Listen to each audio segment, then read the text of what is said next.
Hey guys, tonight we step barefoot into a frost-laced clearing in early morning Scandinavia. The sun hasn't quite risen, but the sky is bruising lavender, and your breath makes little clouds in the air.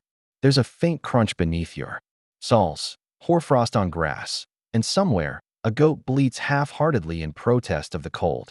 But you don't have time to pity livestock right now, because standing in front of you, flanked by a dozen other sleepy-eyed trainees and a surprising number of geese, is old Egil, retired raider, noted lunatic, and your mentor in something called goose combat stance. You're still unsure how you ended up here. Maybe it was peer pressure. Maybe you lost a bet. Or maybe deep down, a part of you really wants to know what it's like to spar beside a bird. Egil stomps his fur-booted foot and shouts a word. That sounds like someone gargling gravel, probably Old Norse for pose 1. Everyone around you bends into a low crouch, one leg forward, both arms raised as if cradling a great invisible axe. The geese respond by honking rhythmically. One pecks your shin, which, you're later told, means your form was adequate but uninspired. So, before you get comfortable, take a moment to like the video and subscribe, but only if you genuinely enjoy what I do here. And if you're listening from somewhere odd, like a blanket fort in Saskatchewan or a quiet train ride through Bavaria, post your location and local time in the comments. I love seeing where this little corner of history finds you. Now, dim the lights, maybe turn on a fan for that soft background hum, and let's ease into tonight's journey together that you're in the middle of a Viking training camp, sort of. There are no swords clashing or testosterone-fueled roars. No massive bonfires or horned helmets. Instead, there's a quiet ritual that feels more like interpretive yoga meets barnyard drama. You're surrounded by geese. And not just wandering poultry. These geese are deliberate, discerning, judgmental. The morning routine starts with what the locals call the goose step of strength. You're to march in a slow circle, knees high, back rigid, arms raised. The geese, previously asleep in their hay nests, rise one by one and form a secondary circle around you, mirroring your movements. They flap gently when your posture pleases them. They hiss when you wobble. This is not a joke. At least, not to them. Historians still argue whether these drills were an actual part of Viking warrior preparation or just the result of centuries of oral tradition gone haywire. Some believe the practice developed in isolated fjord communities where resources were scarce, and animals took on symbolic roles in training rituals. Others think it was a misunderstood fertility rite involving animal mimicry. Either way, you've committed. Egil paces between trainees with his signature stick, a crooked branch allegedly taken from a tree struck by lightning, and also maybe a bit of dragon bone if you believe his stories. He jabs it at your thighs, your shoulders, your elbows, barking. Corrections that you mostly interpret via tone since your grasp of Old Norse is, frankly, terrible. You're told this first pose, the lunging raven, mimics the posture of a hunter right before throwing a spear. The trick, apparently, is to tense your shoulder blades just enough that the geese believe you're about to take flight yourself. This earns their respect, Egil says. And you desperately want the respect of birds now. For some reason, you can't quite explain that a chill wind stirs your wool tunic, and a feather brushes past your cheek. You glance sideways and see Bjorn, a fellow trainee, being swarmed by two aggressive geese. He's smiling through it, eyes closed. Either he's transcended his mortal coil or passed out. Hard to tell that here's your first mainstream historical fact. Vikings did employ animals in their daily lives and religious rituals. Dogs, horses, ravens. They were symbols, companions, omens. But geese? Geese were mostly dinner. However, there's a fringe theory, born from a bizarre 11th century monk's diary fragment, that suggests one Viking enclave trained geese to honk at enemies in the night. We're not saying this is that, but it could be. Back in the circle, your legs tremble. Egil notices and raises a single eyebrow. A nearby goose narrows its eyes. You adjust your footing, square your stance. Honk. Approval. You might live another hour. A bell rings, a literal cowbell hung from a birch tree, and the group collapses onto straw mats in a communal heap. The geese also lie down, in disciplined formation, necks tucked. It's oddly peaceful. Your heart rate slows. Your breath steadies. You're alive.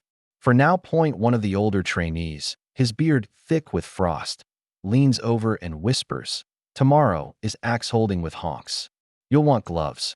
You're not sure what that means, but you nod solemnly anyway, because you're a Viking now. Sort of. And your destiny, strangely enough, seems to be shaped by feathers. You wake to a goose standing on your chest. Its eyes, dark and glassy, peer directly into your soul with the unnerving intensity of someone silently judging your life choices. Its breath smells faintly of damp grain and moss, which is not the worst thing you've smelled this week. It honks once, not loudly, but with intention. You assume this means, get up, we have weapons to mishandle. A light frost still clings to the grass as Egil drags a long canvas tarp from the shed. With the flair of a street magician, he whips it open to reveal a pile of blunt wooden axes, some splintered, most warped, and all smelling distinctly like mildew and regret. These are your tools now. You're instructed to pick one based on what your inner goose would carry. You don't fully understand the criteria, but you gravitate toward a stubby one with a chipped handle. It feels humble. The goose beside you seems pleased. You name it Ulfric. The axe, not the goose. The goose is probably named something terrifying like Snorri. Training today is called Stance of the Five Honks. It involves holding the axe in a precise position, just above the shoulder, arms rigid, legs bent in a wide stance that makes your thighs burn by the sixth heartbeat. The geese, arranged in a perfect semicircle, observe in eerie silence. When someone falters, usually when a trainee's grip slips or their arms tremble, one of the geese honks once, then charges. You learn this firsthand. It's a blur. One moment you're adjusting your left foot, and the next you've got feathers flapping against your face and the sharp, vengeful peck of a beak against your shin. You don't cry out, but you do whimper in a very un-Viking way. Egil nods approvingly. Better than yesterday, he growls. This might be what progress feels like. Historians still argue whether this goose response training was an intentional part of Viking martial discipline or simply the result of too many birds sharing living quarters with too few people. One Icelandic scholar insists it was metaphorical, geese representing the chorus of the gods, reacting to mortal imperfection. Another calls it nonsense and blames misread sagas. Either way, your shin is bruised and your pride mildly dented. As the sun rises higher and the cold thaws slightly into dampness, Egil walks among you, correcting form with the back of his knuckles. He tells you about posture, how the body must stay tight and fluid, ready to spring like a coiled eel. You wonder how often eels come up in Norse metaphors. Probably more than you'd think. Your goose, Snorri, circles you slowly. He stretches his wings at certain moments and folds them again at others. You realize he's mimicking your movements, or perhaps leading them. You adjust your grip. He honks softly. That's either encouragement or the beginning of an ancient curse. You keep going. Mainstream historical fact? Vikings placed deep importance on physical conditioning and repetition. Combat practice wasn't always chaotic melee. It often included pose-based drills, stances meant to improve balance, reflex, and muscle memory. What's less commonly known is that these drills sometimes involved props, wooden weapons, weighted stones, and yes, in some strange corners, even animals. That a fringe tidbit whispers from a 13th century ballad that references feathered judges of the warborn. It's vague. It's probably poetic, but it fits a little too well. You rotate into the next stance, thunder in the spine, apparently named after the time Egil threw out his back during a raid and still managed to decapitate someone. This one is trickier. You hold the axe diagonally behind your neck, your knees bent in a squat that no mortal knees enjoy. The geese don't react. That's either good or very bad. You hear someone collapse behind you. A thud, followed by a flurry of honks and what might be prayer in broken Old Norse. Egil doesn't stop the drill. Weak calves, he mutters. Feed them to the ducks. You don't think he's joking, but you also don't ask. Midway through the session, your arms begin to shake. Your shoulders buzz with fatigue. Snorri steps forward and gently pecks your knee. Not angrily this time. More like a tap. You adjust your weight. Better. He walks away. You think you passed the test. That you're allowed a brief rest beneath a pine tree. The needles drop slowly onto your hair like confetti at the world's dullest celebration. Bjorn, the same guy from yesterday, still somehow alive, leans his axe against the trunk and sighs.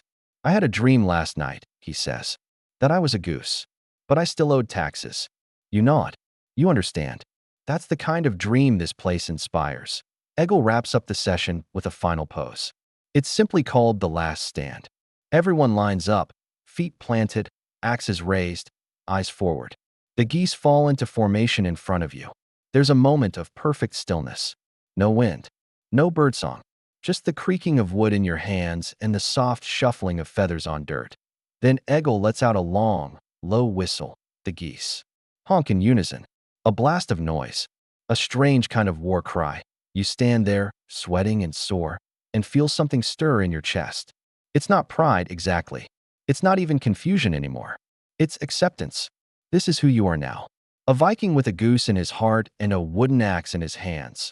The longhouse smells like pine smoke, damp wool, and faintly, inescapably, of goose.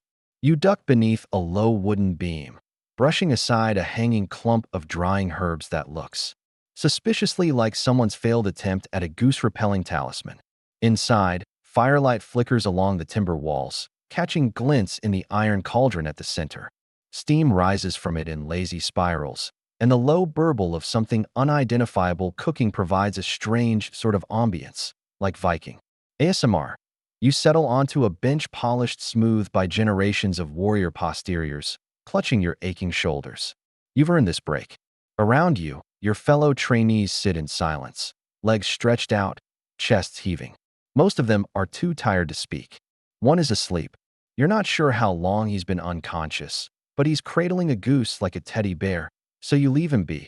Across the fire, old Eggle is giving what could generously be called a lecture, though it mostly involves him waving a stick at various goose-related artifacts nailed to the walls. That there, he grumbles, pointing at a dusty feather inside a horn frame, was from Vilder. Honked down a berserker mid-rage. Saved half. A village. Beak like a short sword. You nod solemnly. You've stopped questioning the reality of these stories. Point one of the older trainees, Friedis, broad-shouldered and eternally unimpressed, leans over and whispers. He changes the names every time. Last week it was Scarfy the Loud. Still, the ritual seems important.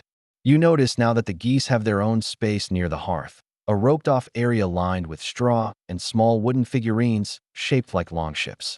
Some geese lie in wait there, half-dozing, while others perch alertly like sleepy sentinels. It's clear they're not just tolerated here. They're part of the room. Today's lesson? Observation. The trainees are instructed to sit and watch.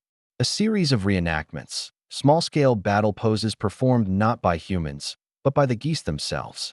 Eggle claps twice, and the central fire dies down to embers. A hatch opens above, revealing a shaft of daylight that lands perfectly on a straw-lined platform. Enter the geese. They march in formation. Yes, march, 2 by 2, their heads bobbing with unnatural discipline. Eggle grunts, gesturing with a ladle as he narrates. This stance, he croaks, was used at the River Dyra in 833. Note the wing positioning. Tells the enemy you're not afraid, or that you're about to lay an egg. Either way, effective. A goose spreads its wings and turns sideways. Another dips low in a motion that could almost be mistaken for a dodge roll if you squint. The audience, your fellow trainees, watches with glassy-eyed reverence. Even Bjorn has stopped chewing on pine barked. Here's a mainstream historical fact. Vikings did conduct battle rehearsals, especially before raids. Ritualized forms, weapon drills, and symbolic performances were common. What's less known is that some communities included animals in their daily rhythm, not as pets, but as spirit guides or omens. Ravens and wolves usually got the spotlight, but in some regions, especially isolated northern valleys, waterfowl played ceremonial roles. Probably not this ceremonial, but history gets foggy in the corners. Historians still argue whether this practice of goose watching was a genuine martial study or a rural form of entertainment that somehow earned religious overtones. One scholar insists it's misunderstood poultry worship. Another claims it's just really advanced mimetic training. The rest smile politely and change the subject. Your part in today's session is to copy what you see. That's right, you must mimic. The geese. You rise from the bench and step onto the circle of packed earth.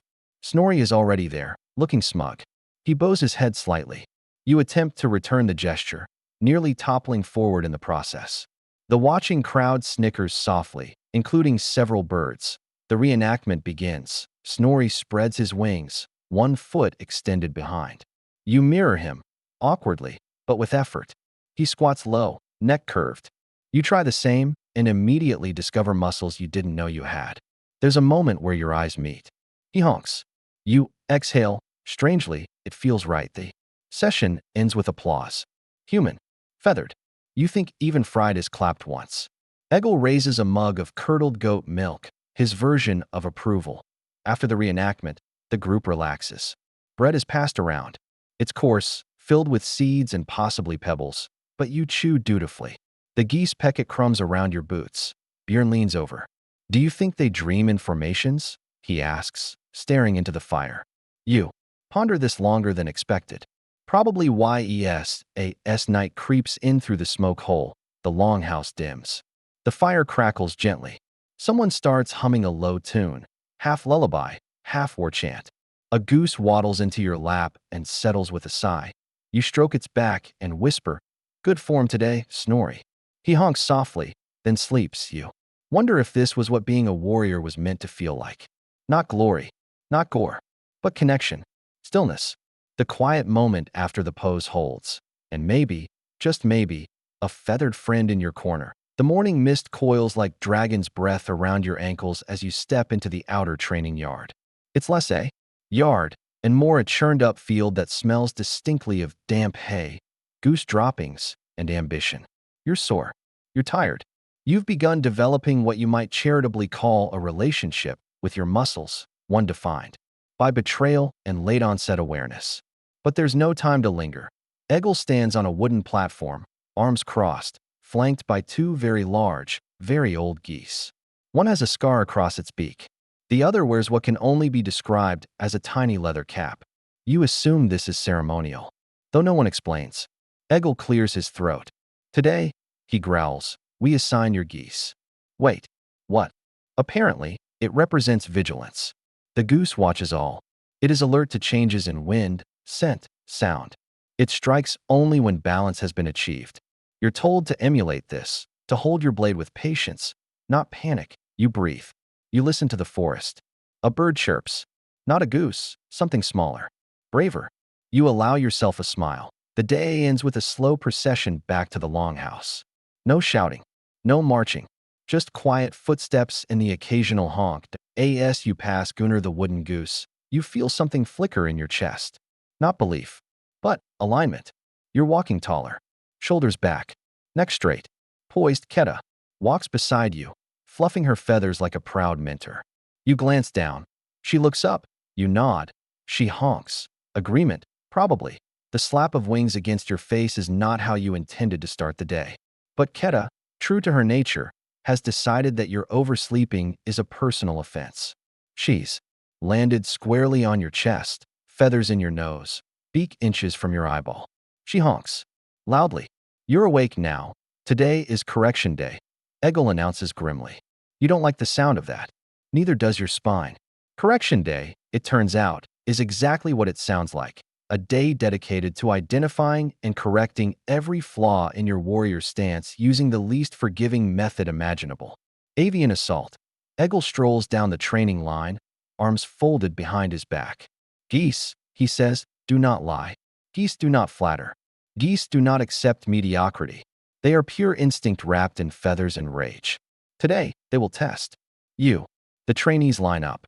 Each stands in their practiced battle pose, axe raised, knees bent, eyes forward. Each is paired with their assigned goose. You're in formation, axe above your head, holding Wrath of the Northman, a stance meant to intimidate your opponent and destroy your quads simultaneously. Your knees shake. Keta notices. She squints, ruffles her feathers, and delivers a single, swift peck to the back of your calf. Correction delivered. This is the system. If your pose falters, if your feet are misaligned, if your shoulders slouch, your goose corrects you. Directly, vigorously, with beak or wing or occasionally just the sheer weight of goosey disappointment. Bjorn, 2 trainees down, is covered in feathers and remorse. His goose, Leaf, has pecked holes in his tunic. He's judging my soul, Bjorn mutters. Mainstream historical fact? Physical correction was part of martial training in many ancient cultures. Roman legionnaires were whipped for sloppy form. Japanese samurai endured rigid kata under harsh scrutiny. Vikings likely trained with similar severity, using drills and brutal peer pressure. However, there's no mainstream evidence that birds were the enforcers. Historians still argue whether this goose-based correction system is truth, legend, or the result of too much fermented herring. Some theorize it began as a punishment ritual where warriors in training were left in the goose pen to contemplate discipline. Over time, the birds learned to associate poor stances with peccable offenses. Others suggest it was a kind of hazing turned spiritual rite. You try adjusting your grip on the axe. Keta raises her wings, then slowly lowers them. Approval. You breathe. Then Eggle ups the stakes. Formation training, he growls. Now, you're shoved into a loose V shape with 5 other warriors and their respective geese. The goal: move as one, pose as one, strike as one. Any mistake breaks the chain and earns the group a correction swarm. The phrase alone makes you flinch. The call comes: shield wall flow. You shift your stance. Arms sweep together. Axes tilt in unison. Almost. Someone moves half a second too soon. A foot lands out of sync. There's a flutter, then a storm of feathers. The geese descend like fluffy valkyries of wrath. Wings buffet faces. Beaks tap temples. One goose snatches a headband and flings it into the dirt with flair. Bjorn falls. Again. Eggle bellows. And so you do. Again and again and again. Until the movements blur. Until your limbs move from memory. Until you and Keta and the rest of the flock flow in eerie harmony like a war dance written in feathers and muscle. And then, finally, you hold. The pose locks at no geese move. There is silence. Eggle walks the line, eyes narrow.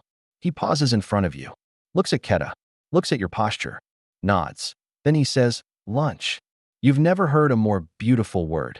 You stagger to the longhouse, arms limp, shoulders aching, face streaked with dust, and a few loose feathers.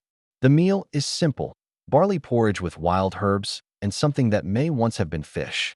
You devour it like a berserker at a buffet. Across the table, Fridas wipes her mouth and mutters, "They got inside my helmet. I can still hear them." You nod. You understand. Goose discipline echoes long after it ends in the afternoon. You're given solo time with your goose. Bonding period, Eggle calls it. You and Keta sit by the stream. She cleans her feathers. You massage your calves. You glance at her. She blinks slowly. Thanks, you say, voice hoarse. She honks. Apparently, until now, you've been training under General Goose supervision. But this morning marks your formal pairing. Each trainee is to be bonded with a specific goose, based on temper, posture, and mysterious criteria no one will elaborate on. The ceremony is called fjeravel, the choosing of feathers. It sounds poetic. It smells mostly like wet bird. A line of geese waddles forward. The process is unceremonious. The birds simply choose you. They pause in front of each trainee, sniff or glare in some cases, and then move on or stay. Your goose, Snorri, who you foolishly thought was already yours, walks right past you. Doesn't even glance. The betrayal is cutting. You whisper his name. He honks without turning. That stings. Instead, a smaller, grubbier goose plods up and pecks your boot. Once, twice, then settles at your feet with the resigned air of someone accepting a bad roommate assignment. This is your new partner. Eggle cackles. You get Keta. She bites. You reach down slowly. Keta snaps at your finger. You withdraw.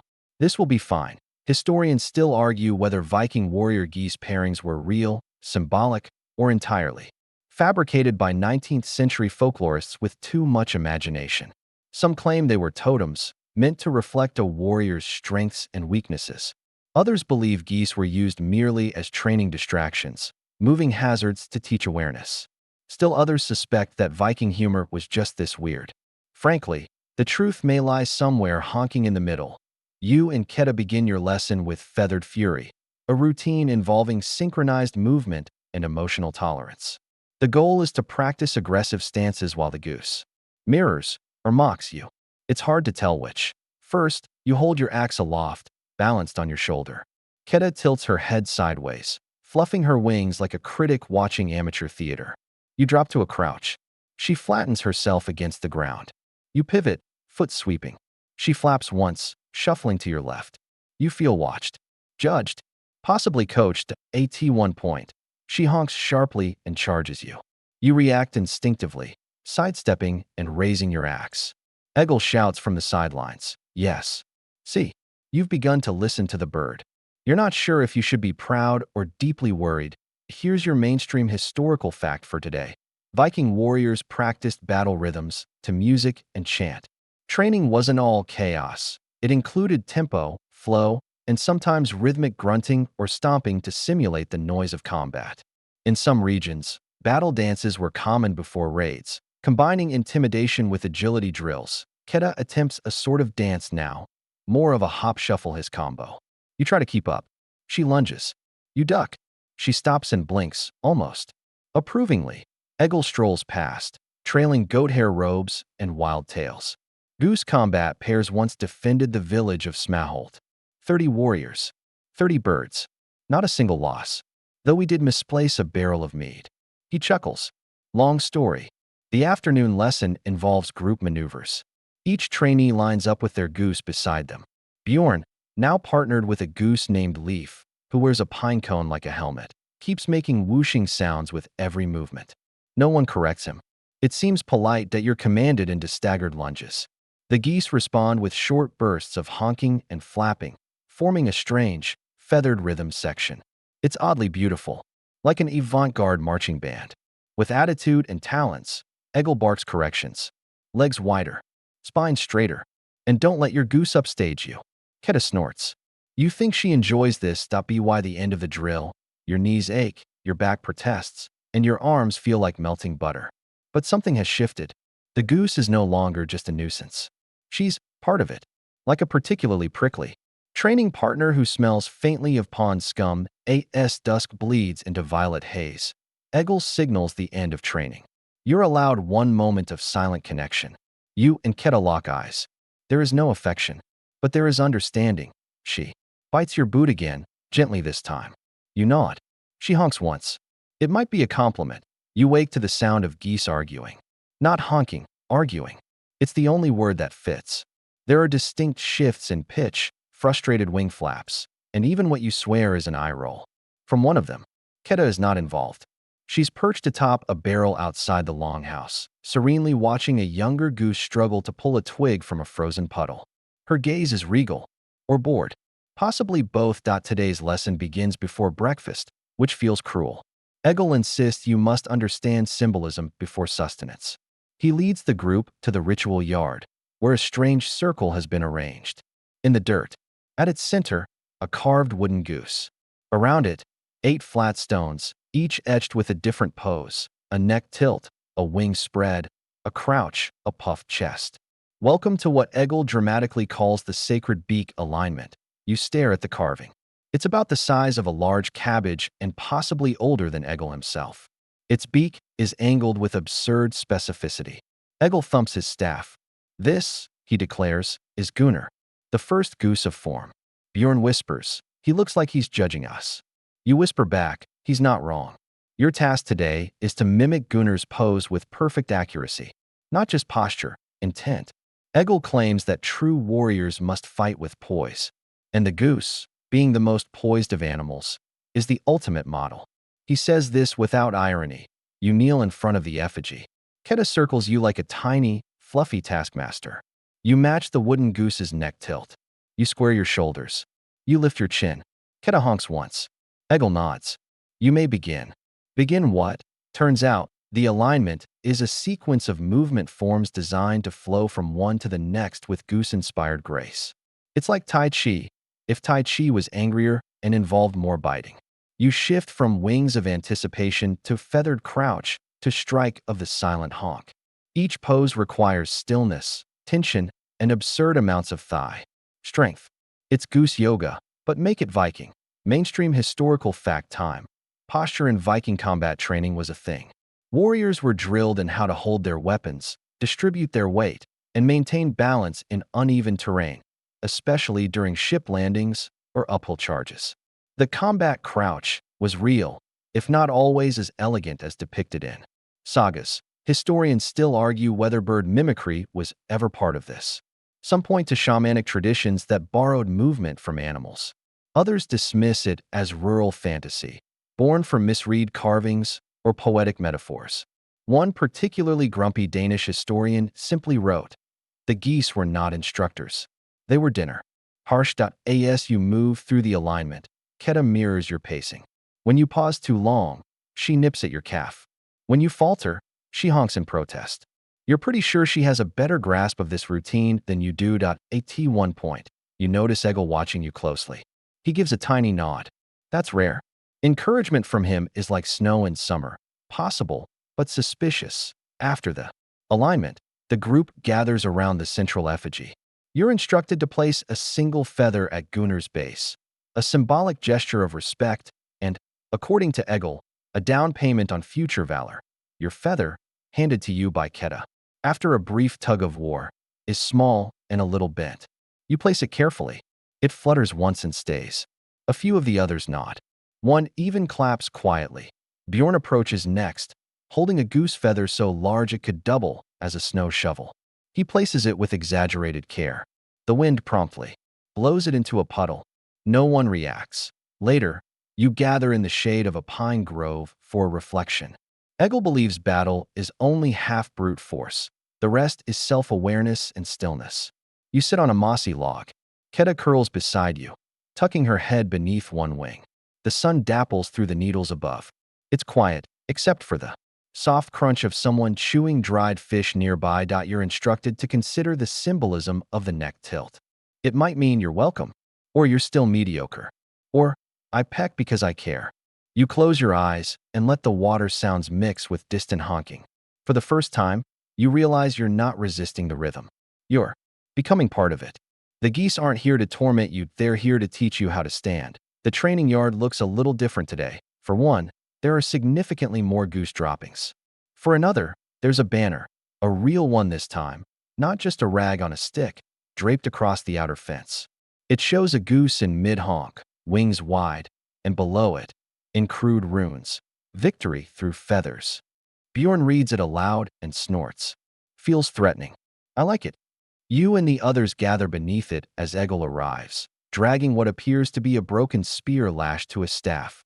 Today's lesson is history, not storytelling. That's reserved for the scalds. This is a tactical recap. Eggle jabs the broken spear into the mud and announces, "Let us recall the day the birds turned battle." You settle onto a low bench. Keta stands beside you, puffed up and alert.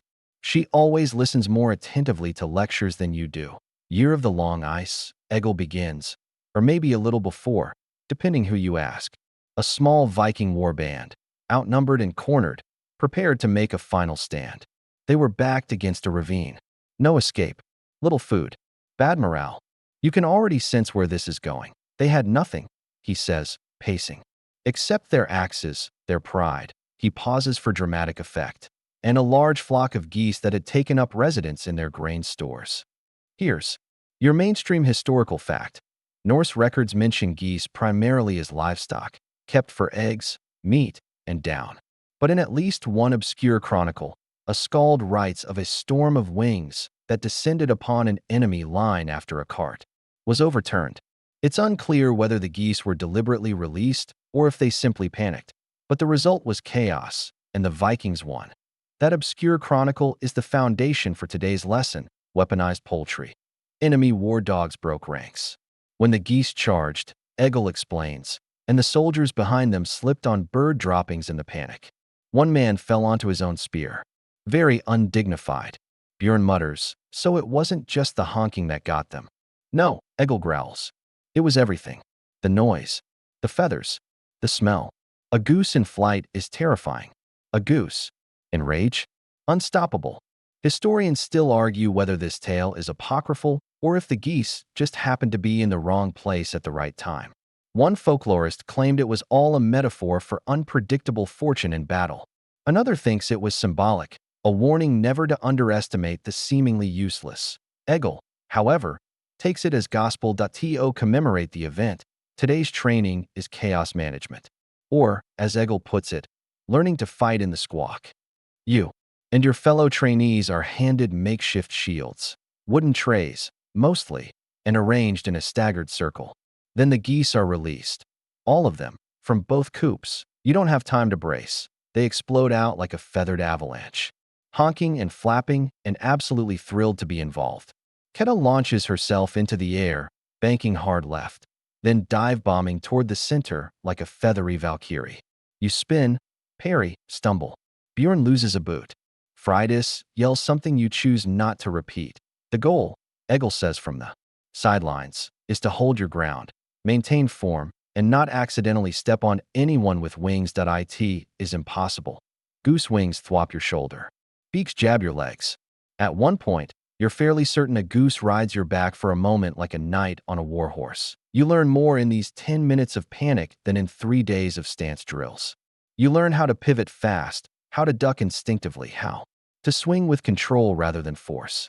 You also learn to respect feathers as weapons. Eventually, the chaos ebbs. The geese settle. Some are panting. A few lie on their backs, legs splayed dramatically, possibly from overacting. You are standing, barely. Keta walks up beside you and honks softly. Not angrily, just knowingly. You survive the squawk storm. That's something. Afterward, you return to the longhouse for cool-down rituals. These include stretching, silent reflection, and applying cold moss poultices to the parts of your body that were bitten. Fridas claims her elbow honk will leave a scar. Bjorn just wants his boot back. Egil passes among you, handing out feathers. Not random ones, ceremonial, dyed with soot and resin. You're to tie them to your tunic as a symbol of surviving tactical disruption. You receive one with a black tea. It smells faintly of elderberry and vengeance. You nod. Keta nods. The world feels, somehow, less absurd now that you've accepted the honk as a battlefield element. You end the day watching the sunset from a hay mound. Keta nestled at your side, your ceremonial feather pinned proudly to your collar, and in the fading light, you almost imagine a battlefield in the distance, not of men and swords, but of honks and flaps and glorious, glorious chaos. You're not sure when you stopped resisting the weirdness. Maybe it was after your 4th goose peck. Correction. Maybe it was the squawk storm survival badge. Maybe it's the constant soreness in your thighs that makes everything else feel distant, dreamlike, and vaguely ridiculous. But this morning? This morning you wake up and voluntarily follow Keta into a swamp. Egil says today is ritual cleansing, which sounds like a nice, gentle spiritual refresh. It's not. It's a pond. A cold, slimy, goose-infested pond that smells like old turnips and regret. It bubbles faintly in the middle, which seems ominous. You and your fellow trainees line up on the bank, stripped to tunics, barefoot, clutching armfuls of reeds and looking like a confused pagan choir. Egil stands beside the water, arms raised. Before you hold steel, you must share the water. With your goose. You glance at Keta. She looks thrilled. She immediately trots into the water and begins splashing in wide, delighted circles. You sigh and step in after her. It is, without exaggeration, the coldest thing you've ever felt. Your ankles disappear into the muck. Your toes sink into something squishy that might be natural. You pretend it is. A bubble erupts next to you. Bjorn squeaks like a mouse. The pond, Egil explains from the dry bank, is sacred. It holds memories, battles, failures, hopes, and fermented goose droppings. Embrace it. You do not embrace it. But you do continue standing there because, well, everyone else is doing it, and your goose is now taken to grooming your elbow. With her beak, here's your mainstream historical fact. Ritual cleansing before battle or major rites was common in many ancient cultures. Vikings performed ablutions in rivers or steam baths before feasts, duels, or ceremonies. Cleanliness wasn't just about hygiene. It was symbolic preparation, a reset of the soul, the mind, the weapon hand. Whether those rituals involved goose ponds is, shall we say, up for debate. Historians still argue whether this particular cleansing practice was literal or metaphorical. Some believe it represents rebirth, water as transformation, goose as companion. Others argue it was more of a seasonal prank turned tradition. A few very serious scholars simply refuse to acknowledge the goose pool stories at all, which, frankly, makes them the least fun at conferences.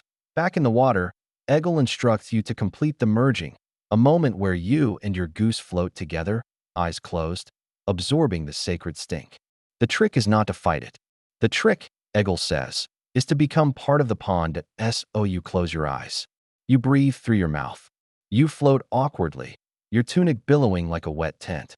Keta floats beside you, oddly graceful like a tiny, majestic war duck. Her eyes close too. There is a moment, brief and unexplainable, when it all aligns. You descend the hill, triumphant, bruised, gasping for air. The geese parade ahead, squawking like conquering heroes. Keta stops to preen a little. It's earned. Eggle greets you with a rare smile. You honored the ancestors, he says, handing you a wooden token carved with a goose in flight. And the geese honor you. Back at camp, the feast begins. It's modest: stew, flatbread, a jug of something that may have once been apple-based, but it feels grand. You eat with your fingers, hunched beside the fire, sharing your bread with Keta. She steals the last piece. Bjorn raises his mug. To geese. To chaos, Fridas adds, you raise yours too. To whatever this is. And for once, no one argues. Night has fallen, and the sky is a dome of deep velvet, pinpricked by stars that blink with sleepy patience. You're on watch tonight, your first solo shift. No other trainees. No Eggle. Just you, Keta, a flickering torch, and the distant, suspicious rustle of pine needles behaving badly. The others are inside the longhouse, probably snoring in harmony, and you're posted at the edge of camp beside the carved goose totem that marks the perimeter. It looks more menacing at night, like it might judge you if you blink too long. But you're not alone. Keta stands perfectly still a few feet away, one leg raised, neck extended like a statue carved by someone deeply committed to stern poultry aesthetics. Eggle calls this goose sentinel stance, and he means it literally.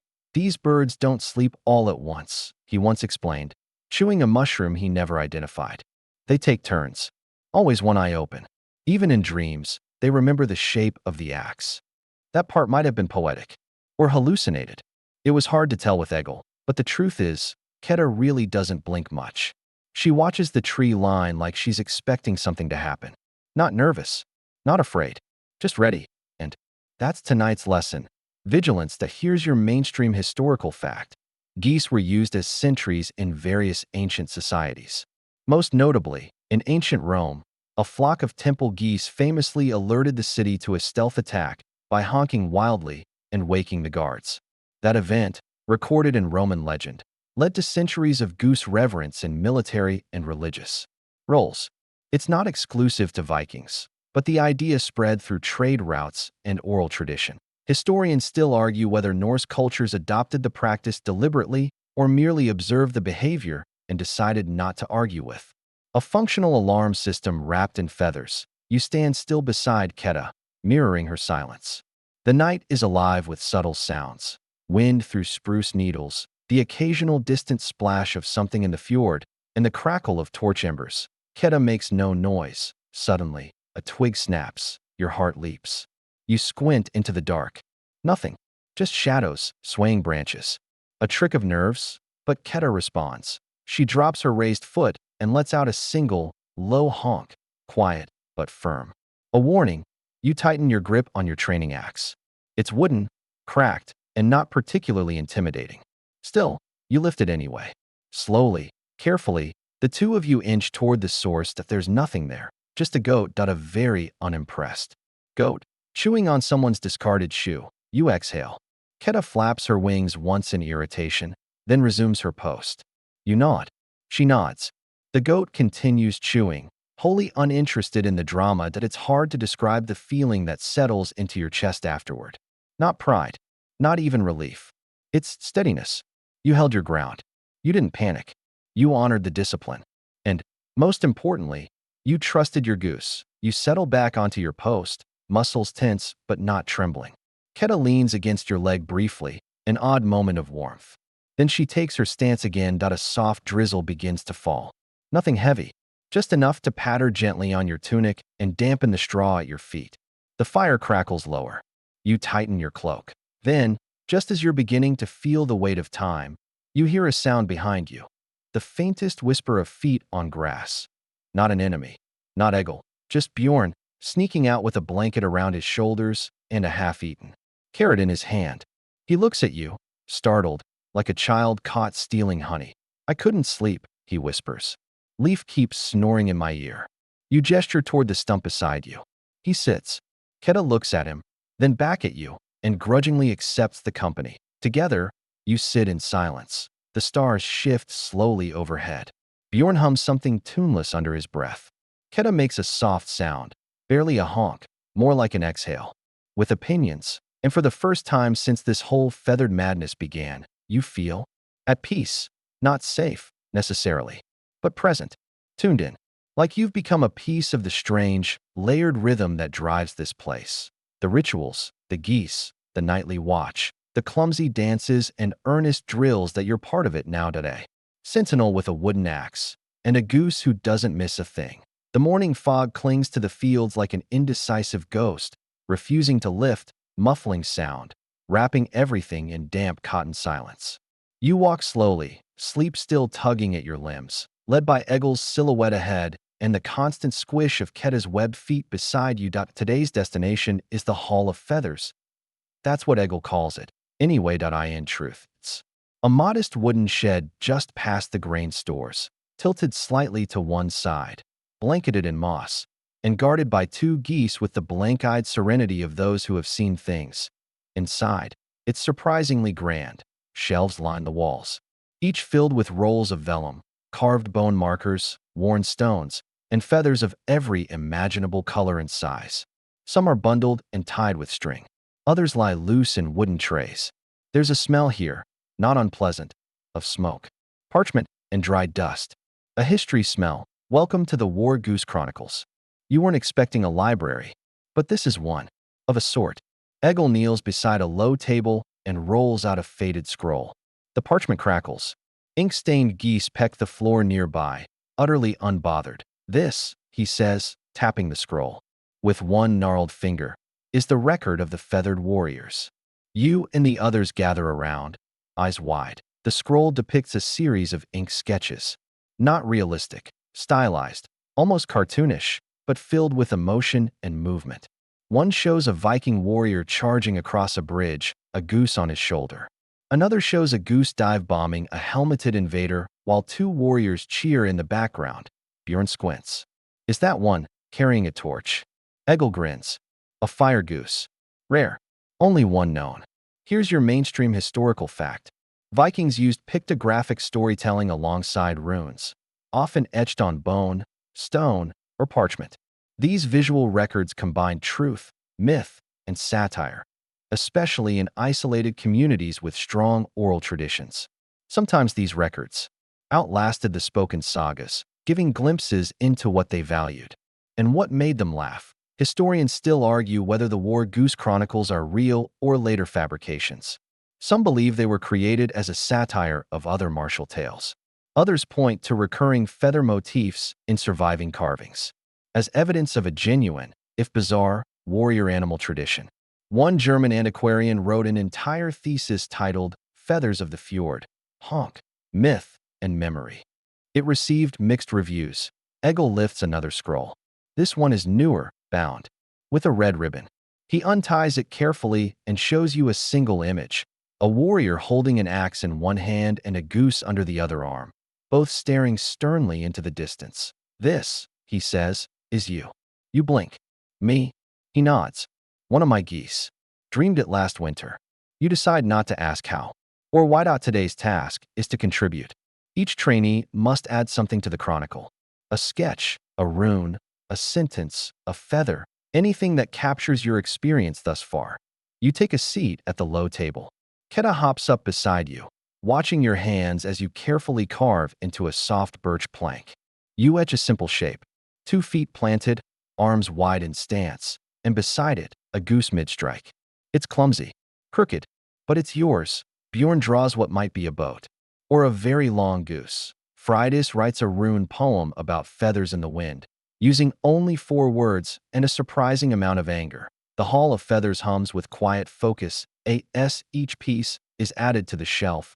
Eggel mutters a blessing in a language no one quite recognizes. He sprinkles ash over the top of each offering. Keta sneezes at this, then pecks your hand in protest. You hide a smile.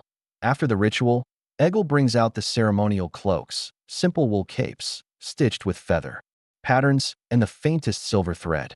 Each of you is wrapped in one, a symbol that you're now part of the chronicle, a living story. Then comes the strange part. Each goose steps forward and chooses a page. Keta waddles up to a scroll, nudges it open with her beak, and pecks a single line. Eggle reads it aloud. She who waits in silence hears the battle first. Everyone goes very still. That, Eggle says with reverence, is your warrior riddle. You're expected to ponder its meaning for the rest of your training. Some say it reveals your future. Others say it's random honking fate. Either way, it's now yours. Bjorn's riddle is strike when the feather falls. He immediately starts throwing feathers in the air to see what happens. Nothing does. Yet.as the day wanes. You leave the Hall of Feathers feeling seen, connected. You're not just learning strange moves or surviving goose assaults. You're part of something, told and retold, feather by feather, scroll by scroll. And that night, as you lie awake beneath your straw blanket, Keta pressed against your hip, you whisper your riddle again to yourself. She who waits in silence hears the battle first. And for the first time, you understand the power of stories written not just in ink or runes, but in posture, partnership, and very judgmental birds. At dawn, you are led, not marched, not summoned, just gently guided, toward the smallest barn. On the northern edge of camp, the air is thick with mist, dew clings to your ankles, and even Keta is unusually quiet. There's something different about today. You feel it in your gut, or maybe in your goose. Eggle calls this place the nest of becoming. It sounds like a line from a sagely fever dream, but the seriousness in his voice tells you this is no joke. The barn creaks open to reveal a hush, like a library built out of hay. Rows of nesting boxes line the walls. In each one, an egg. Dozens of them. Some are speckled, some pure white. Others glisten faintly with what looks suspiciously like paint. But all of them are carefully arranged, and each one bears a rune carved into its shell. You take a step forward and immediately feel the change in air, warmer, softer, filled with the scent of straw and something old. Not rot, not dust. Time. Maybe your task today is to choose an egg, not to hatch it, not to keep it, just to find the one that speaks to you. No pressure. Here's your mainstream historical fact. Vikings often carved runes into tools, weapons, and personal tokens for luck, protection, or spiritual guidance. Runes weren't just letters, they were symbols of power. Even eggs, as symbols of new life, were sometimes given sacred importance in spring rituals or fertility festivals. Historians still argue whether this particular egg ceremony ever existed or whether it's an invention of later folklore, perhaps conflating spring rites with warrior trials. One text fragment references eggs of fate, given to children during long winters, but whether those eggs were painted, enchanted, or simply breakfast remains uncertain. Eggle claims this tradition goes back to the first feathered shield maid, who allegedly heard her battle destiny whispered from inside a goose egg. You nod as though this makes perfect sense. The room is silent, save for the occasional shifting goose outside and the rhythmic creaking of the barn beams in the morning wind. Keta walks with you. She pauses at some eggs, sniffs others, dismisses, most with a single blink. Then she stops, stares. You follow her gaze. One egg sits in the far corner, smaller than the rest, dark with gold-flecked markings and a single rune etched deep into its shell. Iwas, the rune of transformation and resilience. You kneel. Your fingers hover. The egg is warm. You pick it up. A strange thing happens. You hear, not quite with your ears, a soft whisper of wind, or feathers in flight, or the final honk before a storm. Nothing you can name, but something ancient. Something not entirely from this barn. You turn to Eggle, who stands watching from the doorway. Yours, he says simply. The pond's chill numbs your thoughts. The squish beneath your feet feels distant. The honks become distant echoes. You are floating, not just in water, but in the idea of it all. Warrior training, goose companions, muddy rituals. Somehow, it all makes sense. A bug crawls onto your nose. You break the spell. Keta bites the bug off. And, as always, you're reminded of her strange, violent kindness. After the pond, you're given a towel made from coarse wool and a sip of fermented root water that tastes like spiced regret. You're clean now, Spiritually, if not entirely physically, the next phase is Unity March. It's less about walking and more about waddling in time with your goose across uneven ground while chanting ancient honking syllables that no one seems able to translate. You march with Keta over moss, stone, and slippery wooden planks. You stumble. She doesn't. You catch yourself by leaning on her with one foot. She honks approval. Or laughter. Afterward, Eggle assembles the group around a shallow fire pit, still dripping, still slightly green-tinged from the pond. He tosses herbs into the flames. Smoke rises, thick and fragrant, sage, pine, and something that smells suspiciously like pickled goose egg. This, he rasps, is the scent of the old warriors. Bjorn leans over and mutters, "Old warriors smelled like sandwiches?" You stifle a laugh. Each trainee is handed a river stone. Yours is smooth, cool, etched with a single rune, Algize, the protection symbol. You're told to carry it until your first sparring match. It binds your training to your path. Symbolic weight. Goose approved. The day ends with you lying on sun-warmed rocks, drying out like a soggy fish. Keta nestles under your arm. She smells better now, still like goose, but cleaner. You smell like algae and strange wisdom. And as the sun lowers over the fjord, you feel different. Not reborn exactly, but committed.to the training.to the ritual.to the goose. Dawn breaks with a war cry. Well, not a human war cry. It's a goose. A very enthusiastic goose. You spring upright from your straw bedding, colliding forehead first with a low beam. Keta is already awake, wings flared, honking to the heavens like Odin himself is waiting for her battle report.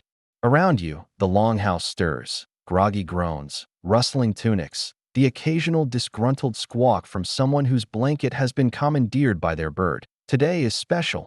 Today is raid rehearsal. You shuffle out to the yard, bleary-eyed and half-laced. Eggle waits beside a large pile of wooden crates, battered shields, and what appear to be hastily carved fake villagers, each with a goose head tied to the top. "Prepare yourselves," he says. "Today, you learn fear and choreography." No one knows what that means. Soon, you find out that you're divided into units, 3 warriors, 3 geese. Each group must perform the ancient honk and thrust sequence, meant to simulate both battlefield aggression and ritual intimidation. Half of battle, Eggle says, is making the other side wonder if you've lost your mind. You believe him that you've lived it. Here's your mainstream historical fact. Before going into battle, Vikings sometimes performed synchronized rituals, chanting, stomping, shield banging, and even howling to rattle enemies and stir internal courage. It was less about military precision and more about psychological dominance. Now at Geese, your group assembles on the practice field. Bjorn stands beside you, his hair tied up in a lopsided knot, goose feather tucked behind his ear like a deranged bard. His goose, Leaf, is already hyping himself up with short, aggressive hops. Keta, as always, plays it cool, calmly preening as if preparing for a royal parade. Eggle bellows. Formation. The crescent honk. Your trio snaps into position.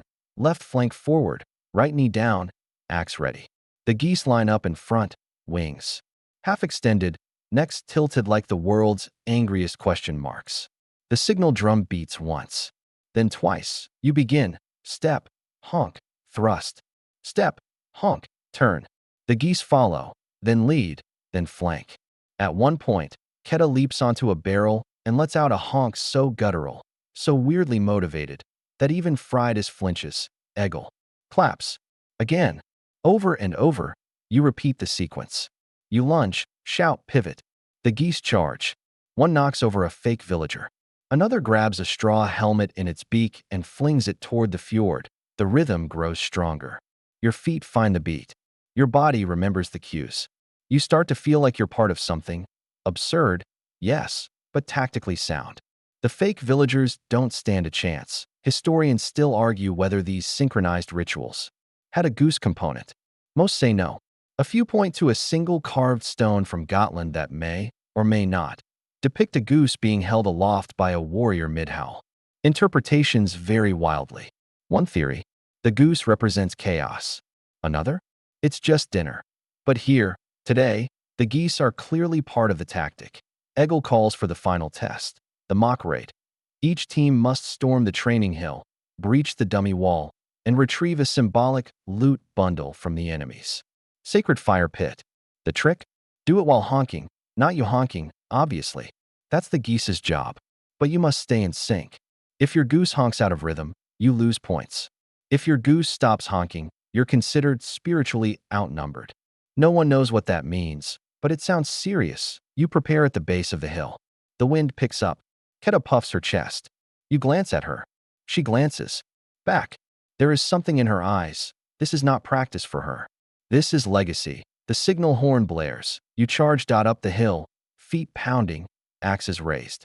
The geese lead the way, flapping and honking in furious harmony. Keta weaves between your legs, doubling back to headbutt a dummy that dared face east. Bjorn slips. Leaf grabs his sleeve and drags him forward. You shout encouragement. Keta honks once, sharp, commanding. You breach the wall, the sacred fire. Pit is just ahead, its flames fake but convincing. Your group circles it. The loot bundle, a tied-up sack of goose feathers and dried fish, is lifted high. Victory. Each trainee collects an egg. Some cradle theirs with reverence.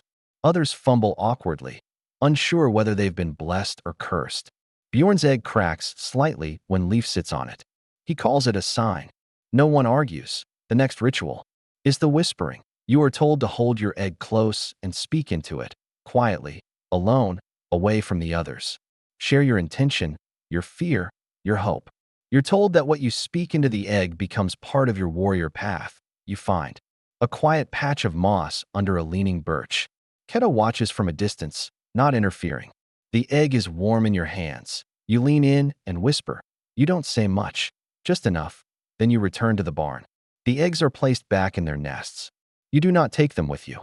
The knowledge stays here, Egil says. But the bond stays with you. Lunch is quiet, no sparring. No drills. Just reflection. Keta doesn't leave your side all day. She seems calmer, maybe even proud. Or maybe you're just projecting. In the evening, you're presented with a simple armband, braided twine, a tiny carved egg bead dangling from the center. You tie it around your wrist. It's not decorative.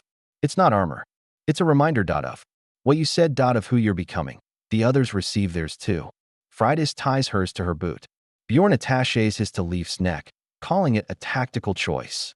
Leaf eats it an hour later. That night, Egil gathers the trainees beneath the stars. A soft fire crackles. No lessons. No critiques.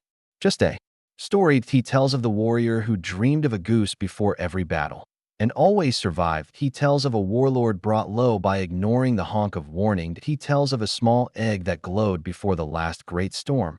And the warrior who listened. The fire dies low. You lie back on the grass, armband warm against your skin, Keta nestled beside you, feathers fluffed. Somewhere nearby, a goose honks once, softly, gently, like the final note of a lullaby. You close your eyes, and for a moment, you feel exactly where you're meant to be. Smoke curls lazily from the central hearth as the longhouse buzzes with energy. It's the end of a training cycle, and Egil has declared today the feast of bones and breadcrumbs. The name, you discover, is not metaphorical. You arrive to find long wooden tables draped in old furs and lichen-dyed cloth, piled high with wooden trenchers and horn mugs. Most of it looks vaguely edible. Some of it doesn't. But you're too hungry to question the details. Each trainee wears their ceremonial tunic, now adorned with feathers, stitched patches, and stains that tell the story of every fall, honk, and victory. Keta has been freshly groomed. You attempted to brush her. She nearly bit your finger off, then preened herself with exaggerated efficiency while staring you down. A statement was made. Today is not about drills or lectures. It's about honoring what you've endured and who you've endured it with. The centerpiece of the table is an enormous roasted turnip stuffed with something unidentifiable and spiced within an inch of its life. The geese circle it slowly, in an oddly formal procession. One by one, they pluck breadcrumbs from the pile beneath it. This, Egil tells you, is symbolic. The crumbs, he intones, represent the wisdom left behind. The bones, the strength it took to survive. We eat both. Or at least we try. Here's your mainstream historical fact. Viking feasts were deeply ritualized affairs. More than just meals, they were community affirmations. Certain foods marked seasonal transitions, honored gods or ancestors, and symbolized the deeds of the warriors gathered. Toasts weren't just for cheer, they were spoken contracts, oaths sealed by mead. Historians still argue whether animals, especially geese, were invited to sit at these feasts or if this is a misinterpretation of poetic metaphors found in skaldic verse. One stanza from a 10th century poem describes feathers by the fire and old tales retold, which some insist refers to goose companions. Others think it's just a fanciful way of saying the floor needed sweeping, that you're handed your trenchers. Thick slices of dark rye, slightly stale but hearty. A ladle of stew lands on top, sloshing with root vegetables, mystery meat, and a suspiciously egg-shaped dumpling. Keta peers into it. You slide the dumpling onto her plate. She honks once. Truce, declared. Eggle begins the ritual of tail honoring. One by one, trainees rise to share a story from training. Usually a moment of failure or humiliation retold with exaggerated flair and minimal shame. Bjorn stands first. He recounts the time Leaf mistook a helmet for a nesting bowl and refused to return it mid-drill. I fought 3 opponents with a goose hat. Still won, he claims. Friday shares her failed attempt to command 2 geese at once during Shield Wall Day. They turn on each other, then on her. It was humbling, she says. Also loud. You rise, reluctant but nudged forward. By Keta's gentle peck, you speak of the pond, of floating, barely breathing, and feeling the whisper inside the egg. You describe Keta's presence, not just as a partner, but as something steady. Judgmental, yes, but steady. The room is quiet. Then, someone claps. Then more. Then Keta honks, loudly. Toast time.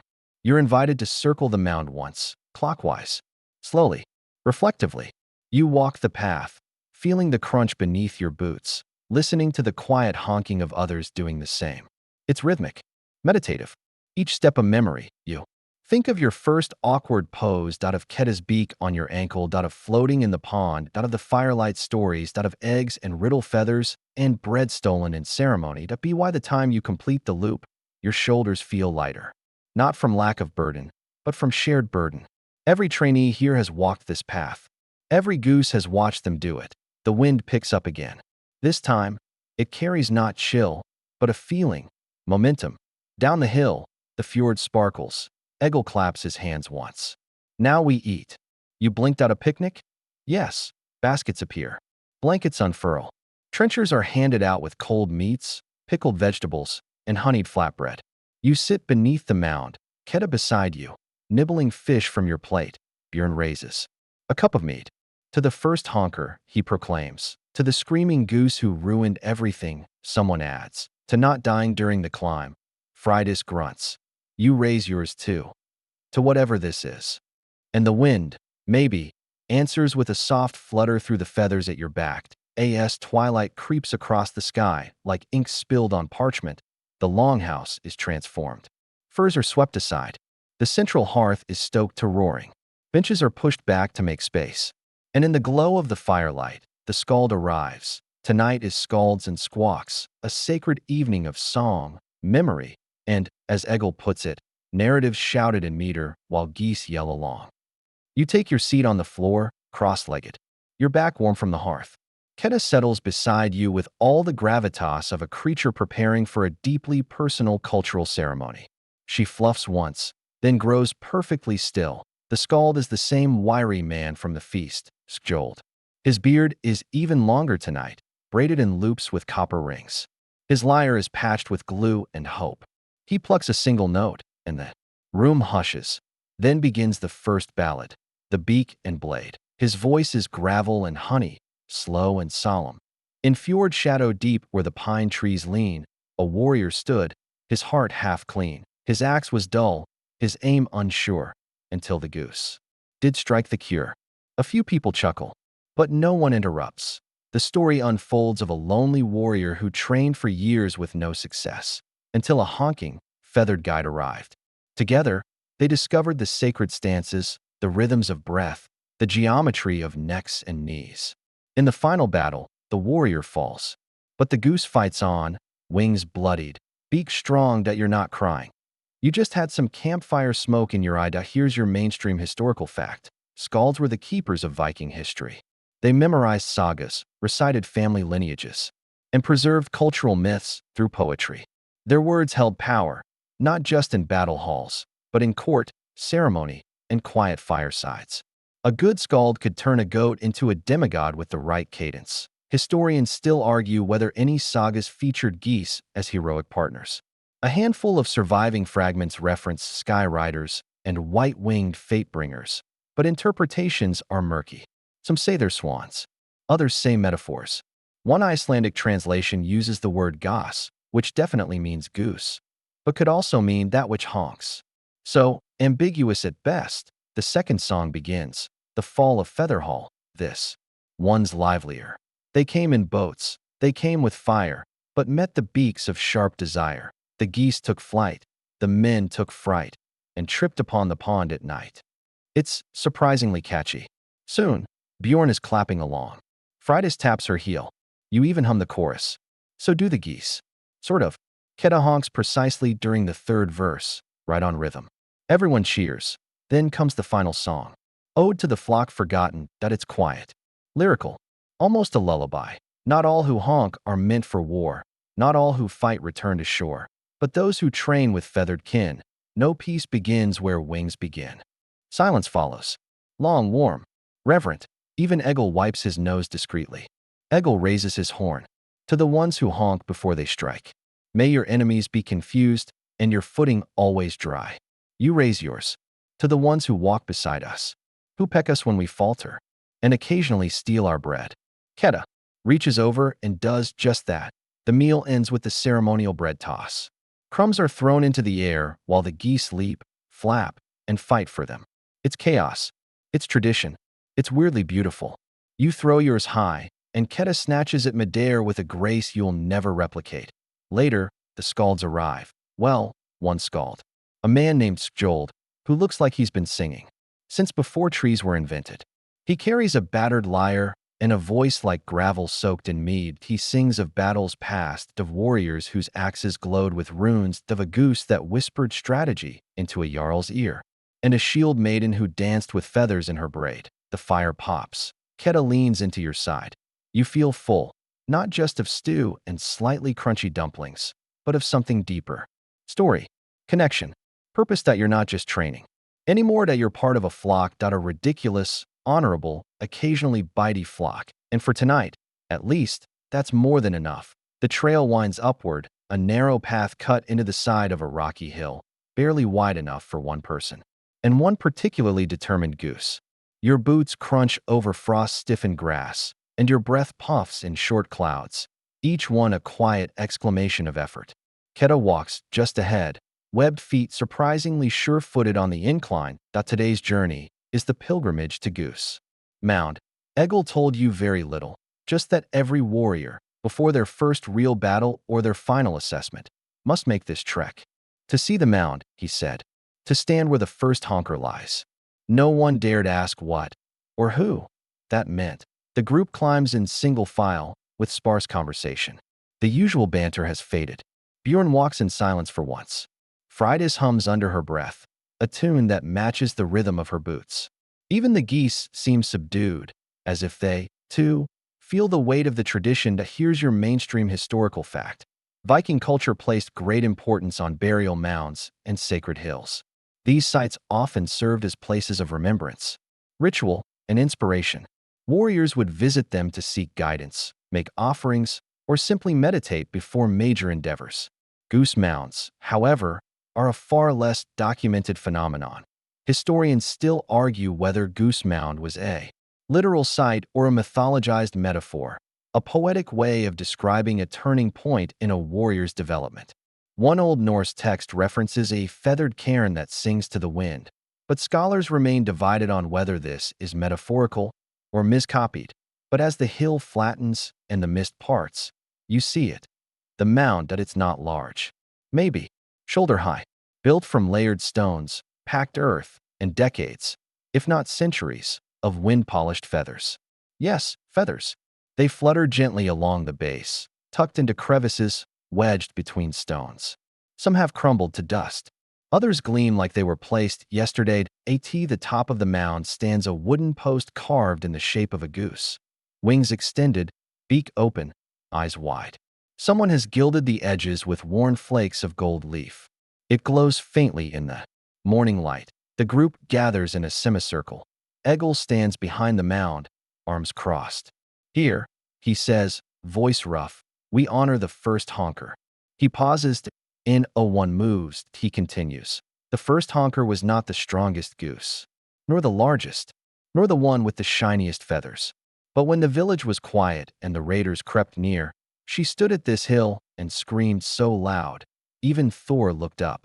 You're unsure whether this is literal or legendary, but it doesn't matter. Each trainee steps forward in turn.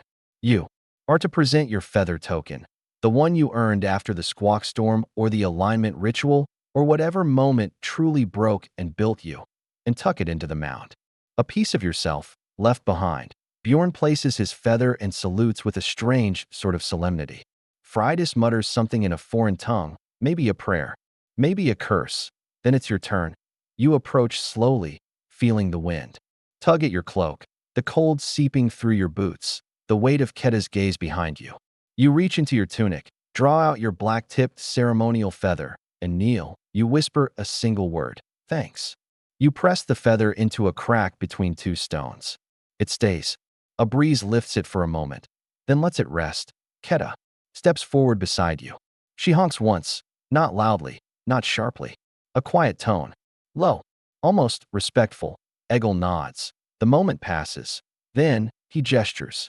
You sit back, gaze at the rafters, and let the embers soften your breath. Ketta nuzzles your side. You scratch under her chin. She leans in. The fire crackles.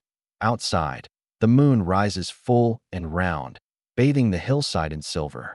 You can hear distant honking from the lower coops, faint, steady, like a lullaby played on reeds. After the performance, each trainee is invited to contribute a line, a verse, a rhyme.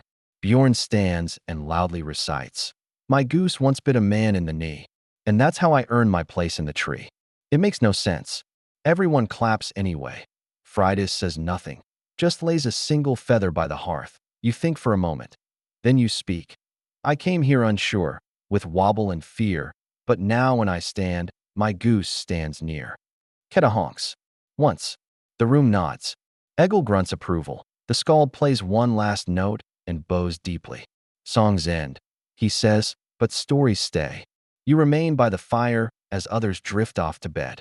Some hum, some whisper, some simply sleep where they Saturday you watch the flames. Ketta watches you. There's a peace here, a softness, as if the entire camp has exhaled. And before your eyes close, before the warmth pulls you down into sleep, you think one final, fluttering thought. If this is absurd, then let the world stay absurd, because for once, absurdity feels like home. The morning begins with fog and feathers. A thick, damp mist has rolled into camp, obscuring everything beyond arm's reach. The trees? Gone. The coops? Vanished.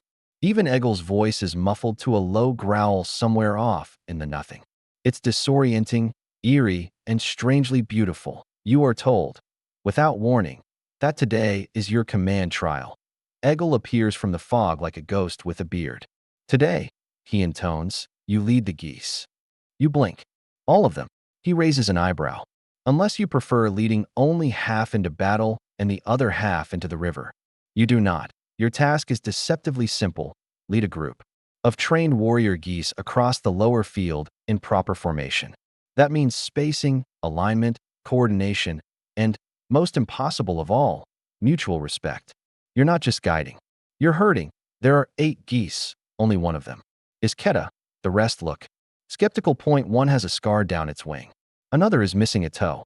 A third is chewing on a piece of rope like it owes it money. Eggle claps his hands. Begin. And so begins herding the clouds of war. You try talking to them gently at first. Calm. Voice. Open gestures. Ketta responds, stepping into place like a seasoned soldier. The others? They wander. They honk. One flaps directly into your chest and then waddles away as if deeply offended. You regroup. You remember your training, alignment, posture, rhythm. You raise your axe, wooden, ceremonial, and tap it once on the ground. Keta. Honks. Two others respond. You take a slow step forward. They follow. Sort of, here's your mainstream historical fact. Animal herding and symbolic processions were a part of many Viking ceremonies, especially during harvest and seasonal transitions. While geese were not war animals, their coordinated movement in flocks may have inspired metaphors or mimic behavior in formation training.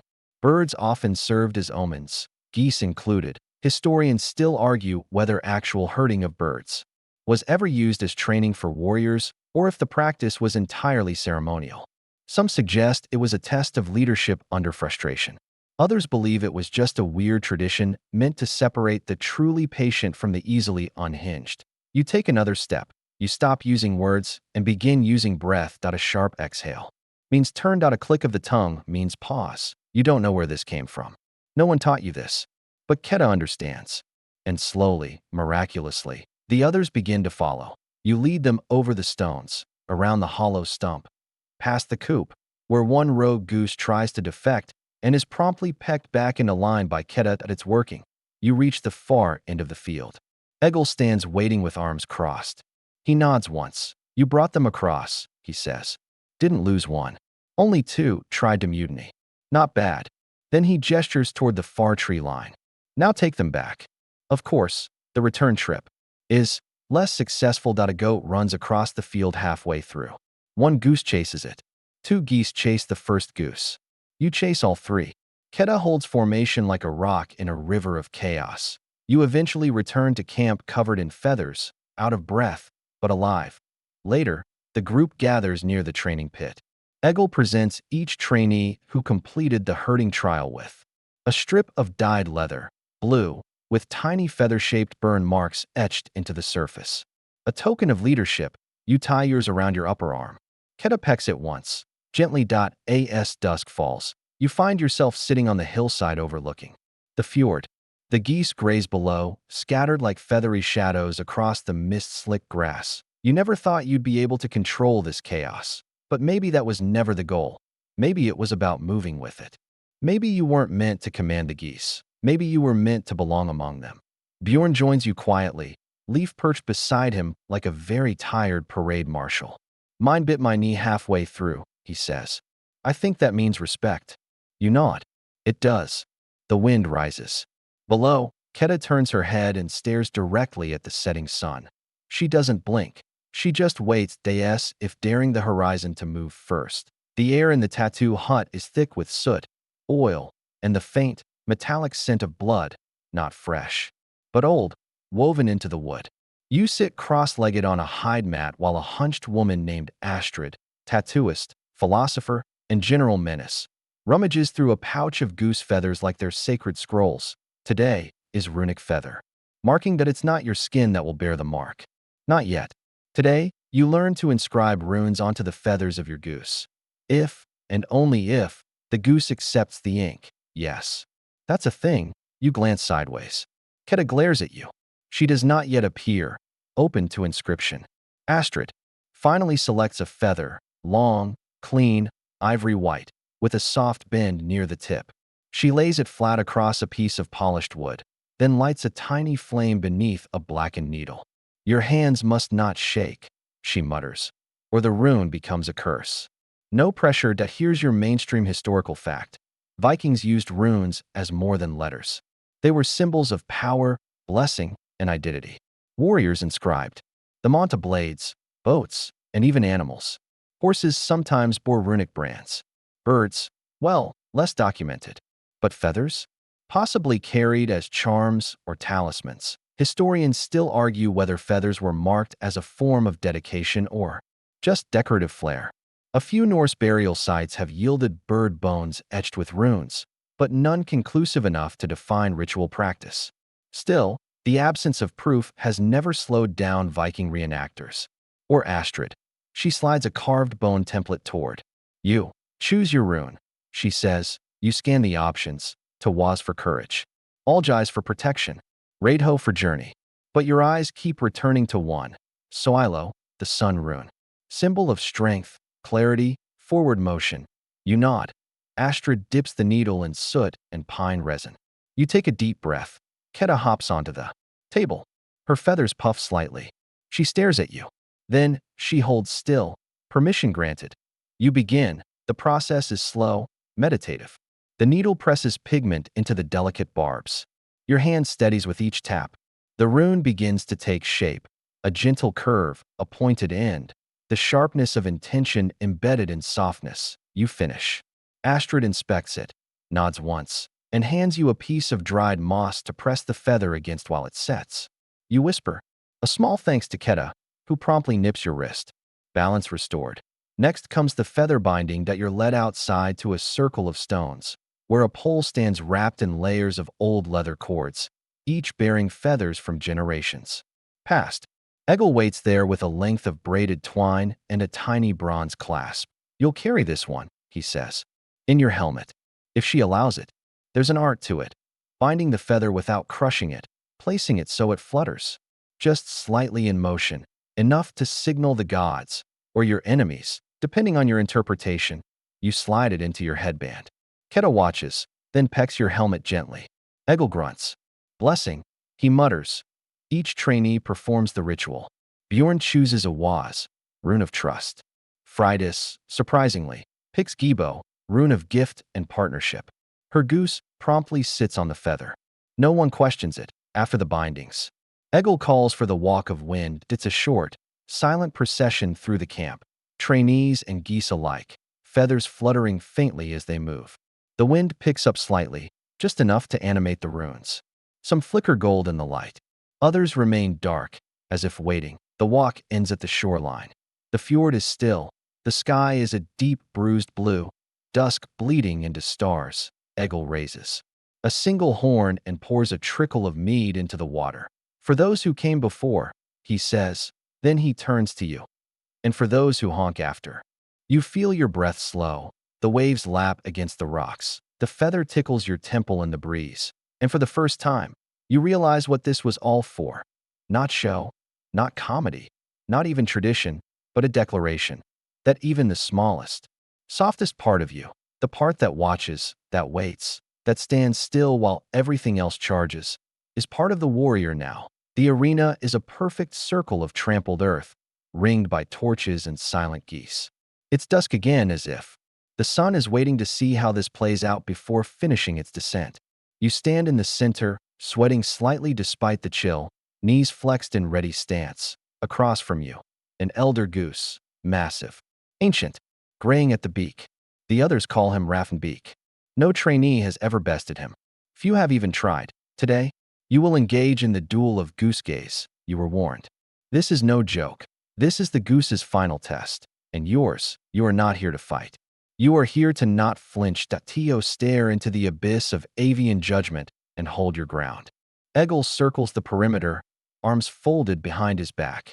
You will look into the eyes of the old one, he says, and you will not blink, flinch, or flee. If you do, your warrior name shall be forfeited. You don't want to know what happened to the last person who flinched. Keta stands at your side, unusually solemn. She gives you a firm look, then steps back. This is your moment. Raffenbeak waddles forward with the slow gravitas of a tiny war general. His eyes are milky, but not blind. His stare pierces. His neck is long.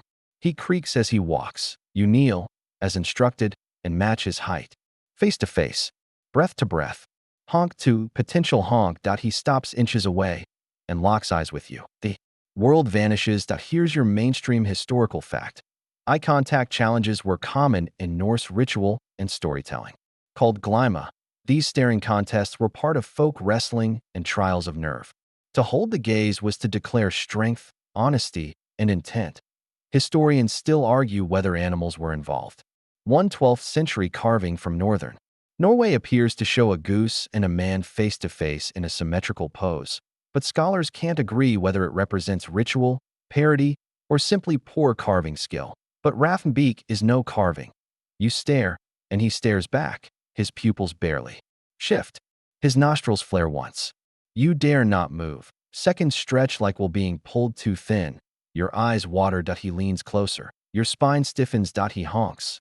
Low, slow, a growl in his throat. And then, he blinks. He blinks first. The crowd of trainees gasps. Even Bjorn drops his bread. Egil steps forward.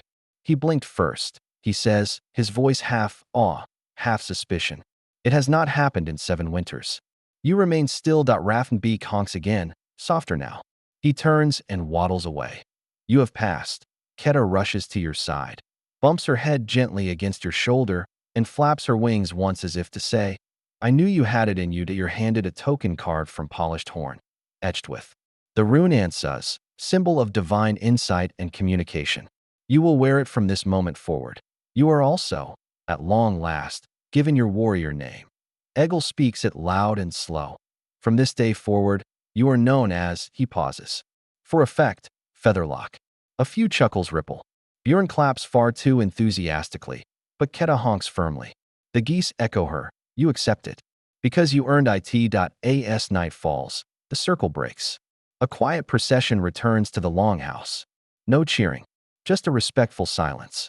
Not for fear or mourning, but for the rite completed.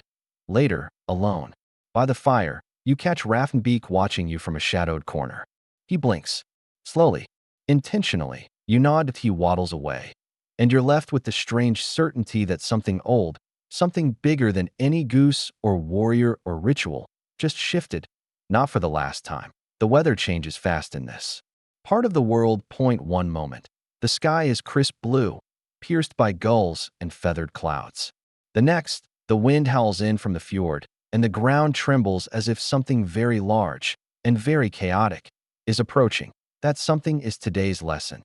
Egil calls it the Great Goose Stampede Reenactment. Yes, that is the actual name. You gather with the others at the edge of the meadow, where an obstacle course has been arranged.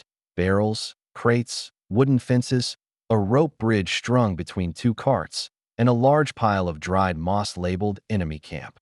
Scattered throughout are straw effigies dressed in spare tunics and old helmets. And somewhere, waiting behind a wooden gate, are 40 geese. 40 to all at once. You swallow. Egil strides to the front of the group and clears his throat. Year 876. The Battle of Jallar's Bluff. Our warband was outnumbered, surrounded, doomed. And then, he thumps his chest. The geese broke loose. Here's your mainstream historical fact. There's no solid archaeological proof of a goose-led Viking charge, but there is a saga fragment from the 12th century describing a chaotic stampede of Odin's sky sentinels that shattered enemy lines. Many scholars treat it as metaphor. Others point to livestock being driven into enemy camps to cause confusion. Goats, pigs, and yes, even geese. Historians still argue whether the stampede was a genuine military tactic or a lucky accident retold with escalating flair. One scroll suggests the geese were simply fleeing a lightning strike. Another swears they honked in rhythmic unison and blinded enemy archers with flapping wings. All agree on one thing. The enemy ran. Your job is to reenact it, sort of. Your team must lead the stampede through the course without losing formation, getting trampled, or accidentally trampling each other. There are rules. There are objectives. There are very few guarantees of success. The gate opens. The geese surge forth, not at a run, but a determined, furious waddle. Wings spread, beaks wide, honking like the world's most judgmental brass band. You run alongside them, shouting your command chant. Honk and push. Honk and drive. Featherstorm keeps us alive. Bjorn shouts it louder than anyone. Leaf launches into a full gallop, somehow. Yes, gallop. Leaping over the moss pile and knocking down 3 straw enemies. You duck under a rope, roll over a hay bale, and turn to find Keta mid-flight, flapping with purpose.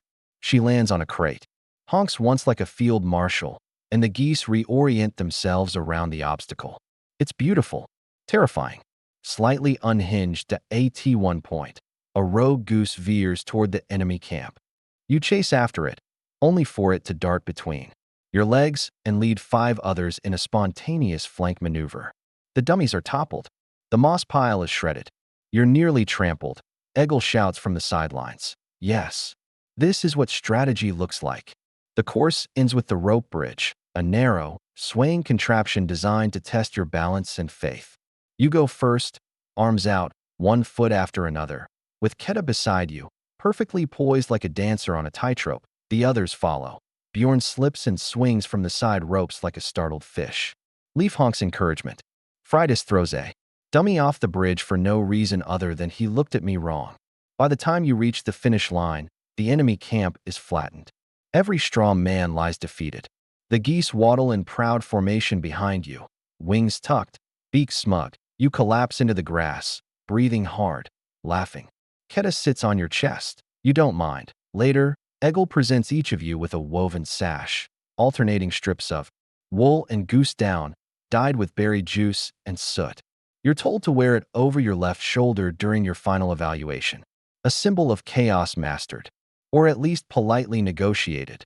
That evening, the meadow becomes quiet again. You walk the course one more time, slowly, tracing the path of the stampede with your feet. The barrels, the crates, the rope bridge, the spot where you almost ate moss. Keta walks beside you, calm and content. The stars come out, blinking lazily in the sky. You sit on the broken fence at the course's edge, watching Bjorn try to convince Leaf to wear the sash, like a cape. He's met with a peck to the eyebrow.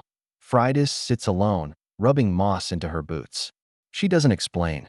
You don't ask, and for a moment, just a moment, you imagine what that battle in 876 might have looked like.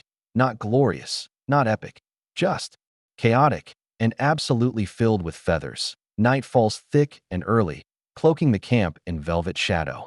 The firelight from the longhouse glows gold through the mist, but tonight, it feels like even the walls are listening. Because tonight, you hear the whispers.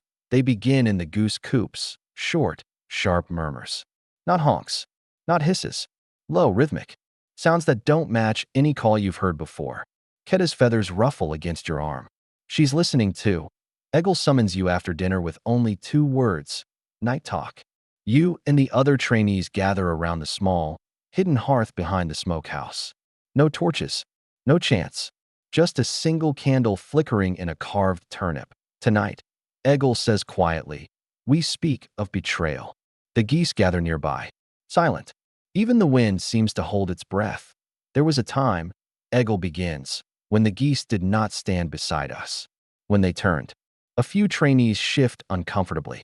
Someone mutters, turned how? Eggle sighs and stares into the flame. Not all geese are honorable. Not all wings are loyal. Thus begins the tale of Eirik Featherbane. Here's your mainstream historical fact. Viking lore includes many tales of betrayal, of kin, of gods, of oaths broken. But animals? Rarely. One obscure folktale from Gotland speaks of a pale-winged guide who led warriors astray, but it's written in metaphors so thick it could be soup. Still, oral tradition is flexible. In some regions, especially where animism intertwined with Norse cosmology, animals were seen as spiritual extensions, capable of both wisdom and deception. Eggle speaks in a hushed rhythm. Eirik was no ordinary goose. Raised among warriors, fought beside a jarl, hunked in battle, shared the longhouse floor. But pride took root. He paces. Eirik began teaching younger geese the wrong stances. Would flap out of time, honk off beat. It seemed harmless until the night of the Skarn raid. The fire dims slightly. The turnip candle flickers. The warband trusted him. But Eirik turned. You can feel the tension. Keta steps closer, feathers puffed. Mid-battle, Eirik led his formation away from the shield line, honked a false signal. Confusion tore through the ranks. The enemy surged. 2 warriors fell. The jarl's spear broke. The geese scattered. You swallow. What happened to Eirik? Someone asks. Eggle's voice drops. He was banished. Not killed. Not chained. Banished. Into the white marsh, where even the brave do not follow. Some say he lives there still, teaching dishonor, preaching disobedience, training rogue geese for other purposes. You glance around. The younger geese are quiet.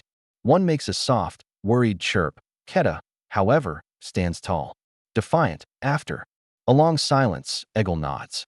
We remember this not to fear, but to choose. Loyalty is not feathers. It's practice, action, intention. Remember that. He snuffs the candle with 2 fingers. Darkness. Then footsteps. Eggle disappears into the mist. You remain seated, the story clinging to your thoughts. Bjorn finally breaks the silence. I thought the rogue goose stories were jokes. Fridas snorts. And now, Bjorn stares into the dark. Now I'll never trust a goose named Eirik. You and Ketta walk slowly back to your sleeping spot. She stays unusually close. You feel the soft rustle of her wing brushing your leg. Before lying down, she circles you once, then sits facing the forest, watching. You whisper, "You'd tell me if you were secretly working for Eirik Featherbane, right?" She honks that it is short, decisive, and very possibly sarcastic. You smile anyway. That night, sleep comes slowly. You dream of eyes in the fog, of feathers moving where no bird stands, of rogue honks in the distance. Sharp, dissonant, off-tempo. And just before you wake, you see a shape on the horizon. Tall, proud, winged, watching, waiting, and not blinking. The morning air is electric, brisk, buzzing, expectant. Something in the way the geese shuffle. Something in the way Egil's beard has been freshly braided. You know, deep in your moss-stained boots, that this is no ordinary day. Today is the naming, the culmination of your weeks of squawking, sweating, flapping, falling, marching, whispering to eggs, and outstaring ancient geese. And now, at last, you are to receive your true warrior name. Not a nickname, not a joke. A name honked into the cold air by the flock itself to no pressure. You and the other trainees are lined up on the ridge overlooking the fjord. Below, the geese are gathered like an army at rest, wings tucked, eyes sharp. Ketta stands at the head of the flock like a tiny, feathered chieftain.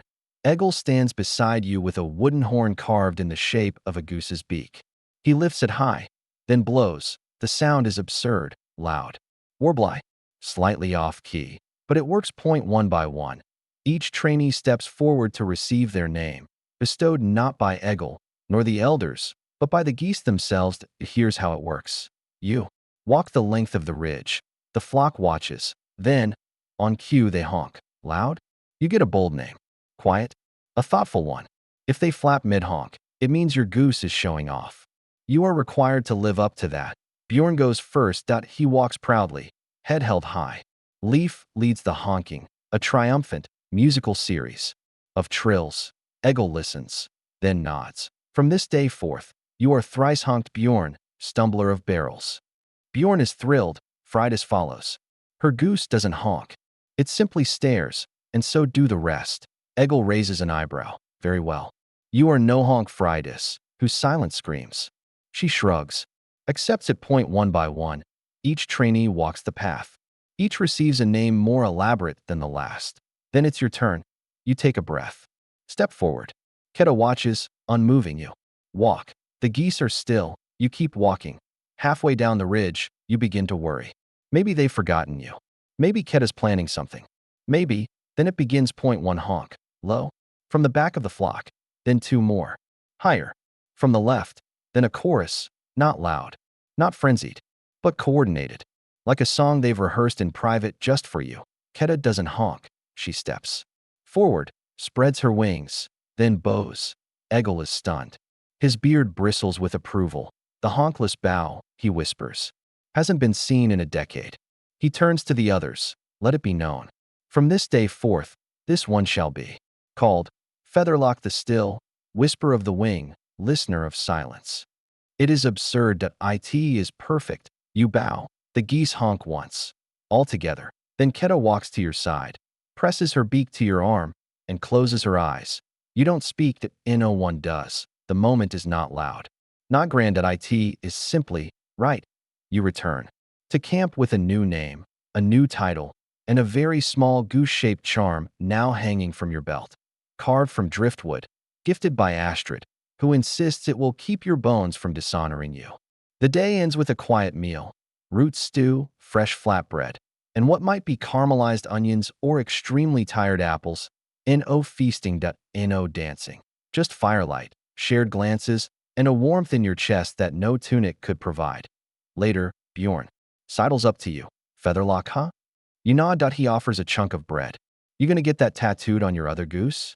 You raise an eyebrow. Other goose. He winks. Just planning ahead. You both laugh.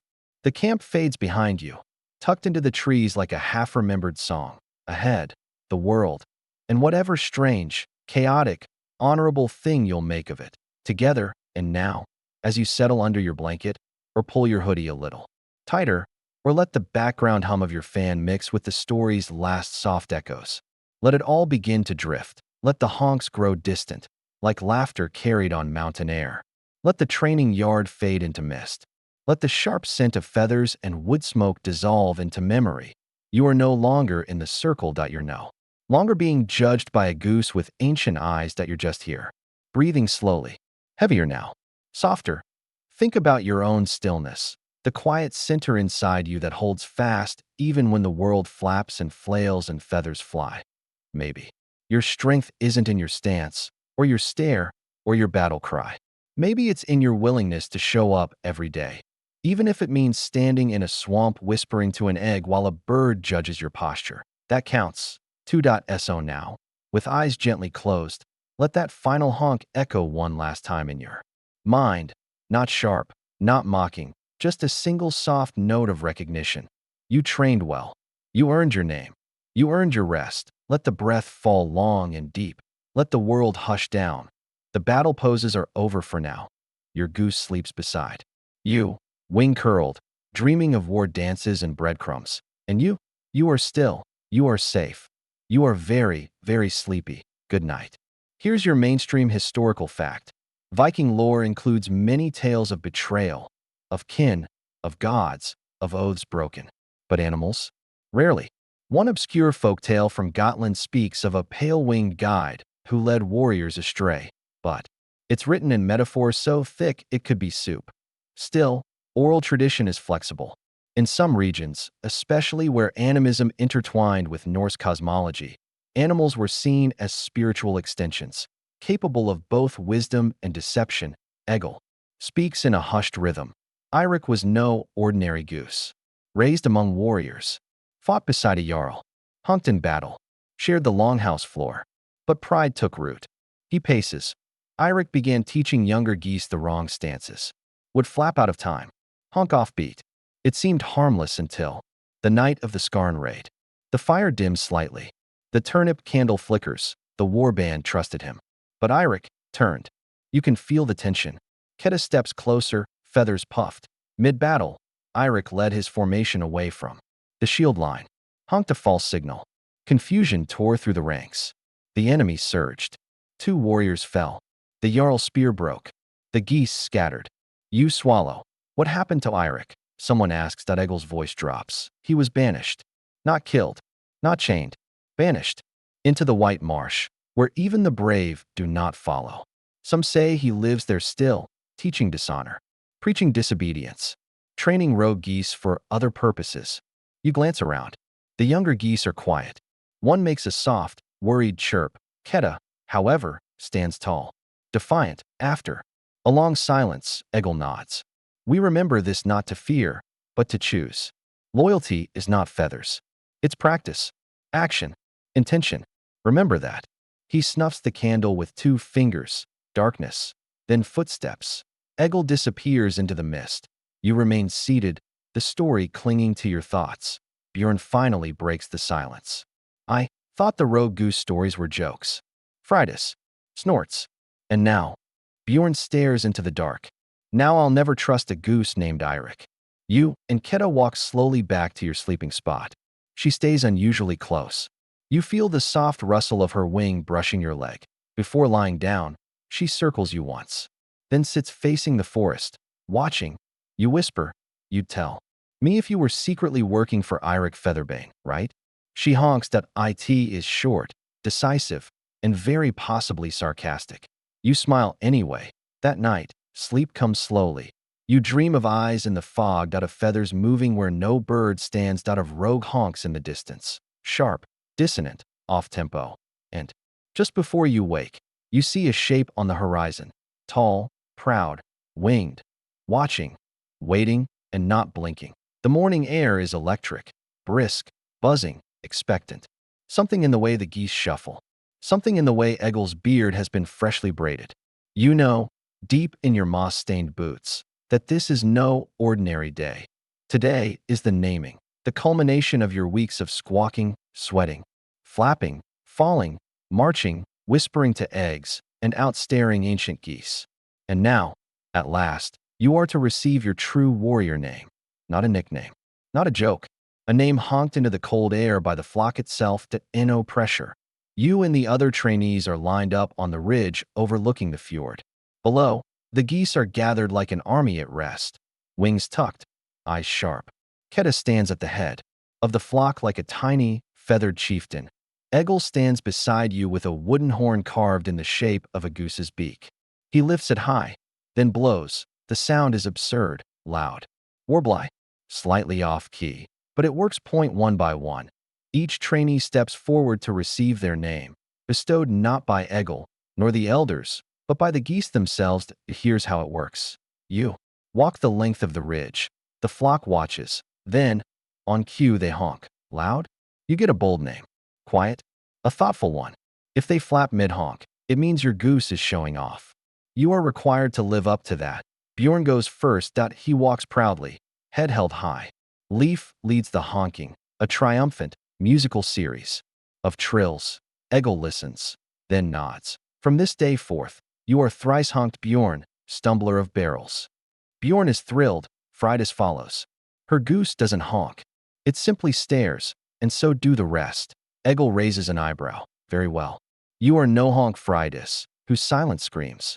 She shrugs, accepts it point one by one. Each trainee walks the path. Each receives a name more elaborate than the last. Then it's your turn. You take a breath. Step forward. Keta watches, unmoving you. Walk. The geese are still. You keep walking. Halfway down the ridge, you begin to worry. Maybe they've forgotten you. Maybe Keta's planning something. Maybe, then it begins point one honk. Low. From the back of the flock. Then two more. Higher. From the left. Then a chorus. Not loud. Not frenzied. But coordinated. Like a song they've rehearsed in private just for you. Keta doesn't honk. She steps forward, spreads her wings, then bows. Egil is stunned. His beard bristles with approval. The honkless bow, he whispers, hasn't been seen in a decade. He turns to the others. Let it be known. From this day forth, this one shall be called Featherlock the Still, Whisper of the Wing, Listener of Silence. It is absurd that it is perfect. You bow. The geese honk once. All together. Then Keta walks to your side, presses her beak to your arm, and closes her eyes. You don't speak that no one does. The moment is not loud. Not grand at it is simply, right. You return to camp with a new name, a new title, and a very small goose-shaped charm now hanging from your belt. Carved from driftwood, gifted by Astrid, who insists it will keep your bones from dishonoring you. The day ends with a quiet meal. Root stew, fresh flatbread, and what might be caramelized onions or extremely tired apples. No feasting, no dancing. Just firelight, shared glances, and a warmth in your chest that no tunic could provide. Later, Bjorn sidles up to you. Featherlock, huh? You nod. He offers a chunk of bread. You gonna get that tattooed on your other goose? You raise an eyebrow. Other goose. He winks. Just planning ahead. You both laugh. Across the room, Keta sits by the fire, grooming her wing with lazy precision. She glances at you once, just once, and then returns to preening that you've been named, that you've been chosen. And in a world of honks and chaos, stillness is its own kind of power. The sun creeps low, casting a soft amber wash across the valley. Camp is still, eerily so. No drills today. No chants. No ceremonial vegetables. Even Egil has fallen quiet, sipping something from a horn and watching the horizon with eyes like worn stone. You know what's coming. You feel it in your bones. Today is the final stance, the culmination of everything. All the crouches, all the honks, all the swamp-drenched bonding and long silent walks under moonlight with a goose who sometimes bites your ear to keep you humble. Today, you will perform the final pose that it's called Hraffenstance, named for the raven. But here, in this camp, they say the geese invented it first. Of course they do. You and the other trainees gather in the wide circle at the field's edge, where the grass grows low and the earth is stamped flat with generations of footfalls and web prints. The sky has gone pale. The air tastes like cold iron and pine smoke. The geese arrive in procession. Each pair, warrior and bird, steps into the circle together. You and Keta are last. You bow. She bows. And together, you take your place. Egil steps forward, voice steady. But hushed. This is not battle. This is not performance. This is memory, preserved in muscle and silence. Hold the pose. Let the wind carry it. You sink into the form. One leg forward, the back foot rooted deep. Arms out, axe angled toward the sky. Spine straight, neck tall, eyes level. Keta moves beside you. She matches your alignment. One foot forward, wings half extended. Her gaze fixed. The circle falls still. Geese and humans. Locked in one collective breath. You feel everything. The weight of your training. The awkward beginnings. The whispered eggshell promises. The pain of correction. The chaos of the stampede. The silence of the stare. This pose is no mere stance. It is a tribute.to absurdity.to devotion.to every single moment that brought you here. Here's your final mainstream historical fact. Many ancient cultures, Norse, Roman, Japanese, even Celtic, used closing poses in martial ritual, not just to signal the end, but to declare completion, to say with the body, I have become. Some scholars believe these moments marked spiritual transitions as much as physical ones. Historians still argue whether this kind of pose ever involved geese. Most say no. Some say please stop asking. But one fringe anthropologist, after witnessing a village parade in rural Iceland involving a goose named Gunhild and a marching band, simply wrote, I no longer wish to disbelieve. And so you stand. The minutes passed, N01 speaks, N01 breaks. Even Bjorn is composed. Then Egil raises his arm. A low, unison honk begins to rise. From the geese. From deep in their chests. It's not loud. It's not silly. It's reverent. A final sound to seal the moment. Then silence. Egil lowers his arm. You may rest. But no one moves right away. You and Keta look at each other. She blinks slowly. You mirror her. And finally, your body relaxes. Your training is complete. There is no feast tonight. No ritual. No long tale or riddle. Just the soft murmur of the wind across the meadow. The creak of old wood. The rustle of feathers. As twilight deepens, you pack your things. You do it slowly, methodically. Keta helps. Mostly by sitting on your pack and pecking at the straps. But it feels symbolic. You walk the edge of the camp one last time. Past the mound. Past the training pit. Past the carved wooden goose at the gate. Its beak tilted toward the stars. You stop. You turn. You bow. And Keta honks once, low and true.